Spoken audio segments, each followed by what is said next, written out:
Прошу регулярно проводить для всех учителей курсы по профилактике буллинга в школе. Учителя и администрация должны сходу определять начало травли и пресекать ее, будь то перемена или урок. Как вы к этому относитесь?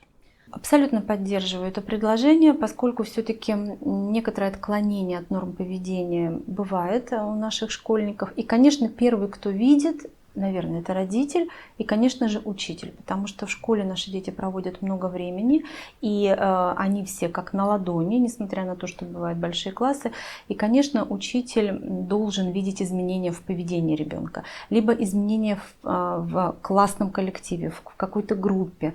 Все равно они знают, особенно классный руководитель. И действительно, вот такие проявления деструктивного поведения, будь то буллинг или какие-то иные агрессивные проявления, они должны не просто замечаться, с ними надо работать с семьей, работать с ребенком, подключать узких специалистов. Это действительно проблема, и мы только за этот учебный год провели более 5 различных семинаров и обучающих мероприятий для классных руководителей и для педагогов.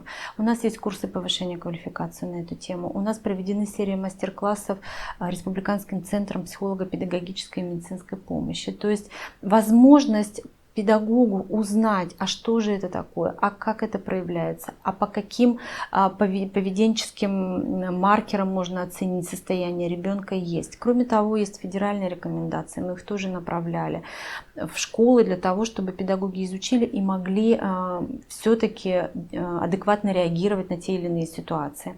Но понимаем, что этот процесс должен быть постоянен, поэтому у нас действует Республиканское методическое объединение классных руководителей, такое же Республиканское объединение педагогов-психологов, потому что все-таки здесь ведущая роль по коррекции поведения отводится психологам. И мы эту работу будем постоянно не только продолжать, но и наращивать.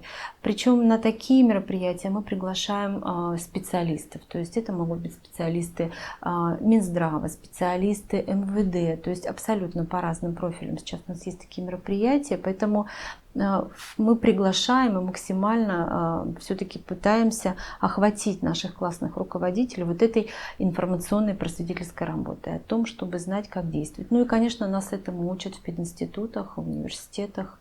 Об этом тоже нельзя забывать. Психолога, возрастные, физиологические особенности определенного школьного возраста.